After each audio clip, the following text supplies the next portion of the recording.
Hi friends, this is your accounting teacher Anjali. I hope you all are doing well. Friends, before I start today's session, मैं आप सभी से request करना चाहूँगी कि अगर आपके घर में बैंक पासबुक या बैंक स्टेटमेंट की कॉपी है तो उसे लेके आइए। आई होप अभी तक आप लेकर आ गए हैं। अब देखिए, बैंक पासबुक या बैंक स्टेटमेंट क्या होती है। It is a record of banking transactions which is maintain by the bank.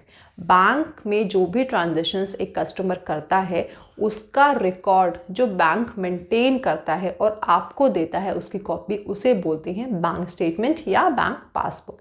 Usually savings account में आपको मिलती है बैंक पासबुक और करंट अकाउंट होल्डर्स को मिलती है बैंक स्टेटमेंट। अब देखिए, आपके पास जो बैंक पासबुक या बैंक स्टेटमेंट है उसका फॉर्मेट कुछ इस तरीके से होगा। सबसे पहले डेट आएगी जिसमें कि जो ट्रांजैक्शन है उसकी डेट आती है। देन उसके बाद आता है डिस्क्रिप्शन जहां पर डिटेल्स ऑफ ट्रांजैक्शन आती है। देन उसके बाद रेफरेंस नंबर या वाउचर नंबर होगा। उसके बाद डेबिट या फिर विड्रॉल लिखा होगा, यानी कि बैंक में अगर कुछ भी डेबिट हो रहा है तो उसका मतलब है कि बैंक से विड्रॉ किया जा रहा है, बैंक से अमाउंट निकल रहा है। और उसके बाद आता है credit which means deposit. That means कि अगर अकाउंट में कुछ भी डिपॉजिट किया जा रहा है तो वो किस नाम से आपको दिखाई देगा, क्रेडिट के नाम से। फिर लास्ट में आता है बैलेंस। अब उसके बाद देखिए, कैश बुक का फॉर्मेट आपको पता है, हम कैश बुक ऑलरेडी डिस्कस कर चुके हैं। अगर आपने कैश बुक वाली वीडियो नहीं देखी है तो ऊपर आई बटन पे क्लिक करके आप कैश बुक वाली वीडियो भी प्लीज़ देख लीजिएगा, क्योंकि उसके बाद ही आपको बैंक रिकंसिलिएशन स्टेटमेंट अच्छे से क्लियर होगा। तो देखिए, कैश बुक का फॉर्मेट कुछ इस तरीके से होता है जहाँ पर कि हम डेबिट साइड में जितनी भी रिसीट्स होती हैं वो शो करते हैं और क्रेडिट साइड में हम पेमेंट शो करते हैं। तो आपको एक डिफरेंस तो यहीं पर समझ में आ गया है कि जो बैंक पासबुक होती है उसमें डेबिट का मतलब होता है विड्रॉल और क्रेडिट का मतलब होता है डिपॉजिट। जब हम कैश बुक की बात करते हैं तो कैश बुक में डेबिट का मतलब है डिपॉजिट और क्रेडिट का मतलब है विड्रॉल। ये दोनों एक दूसरे से बिल्कुल ऑपोजिट है जब हम बात करते हैं डेबिट और क्रेडिट की। एक और चीज़ आपको ध्यान रखनी है, बहुत इंपॉर्टेंट है, कि बैंक में अगर क्रेडिट लिखा है बैलेंस के आगे तो उसका मतलब होता है फेवरेबल बैलेंस। इसी तरीके से अगर कैश बुक के बैंक कॉलम के आगे लिखा है डेबिट तो उसका मतलब भी क्या है, फेवरेबल बैलेंस। अनफेवरेबल बैलेंस कैसे होगा, जब जो बैंक का बैलेंस है एज पर बैंक पासबुक उसके सामने डेबिट लिखा है और कैश बुक के हिसाब से अगर उस बैलेंस के सामने क्रेडिट है तो उसका मतलब है अनफेवरेबल बैलेंस। अब देखिए, क्या रीज़न है जिसकी वजह से हमारा कैश बुक का जो बैंक कॉलम है उसका बैलेंस और बैंक पासबुक का बैलेंस टैली नहीं होता।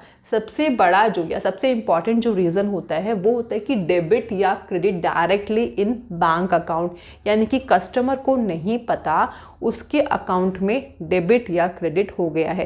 दैट मीन्स डायरेक्टली कोई अमाउंट डिपॉजिट हो गया, जैसे कि इंटरेस्ट रिसीव्ड, या डायरेक्टली उसके अकाउंट से कोई पेमेंट हो गई। फॉर एग्जांपल, कोई इंश्योरेंस का प्रीमियम उसके अकाउंट से हर साल अपने आप डेबिट होता है, ऐसा ही कुछ डायरेक्टली अपने आप पे हो गया।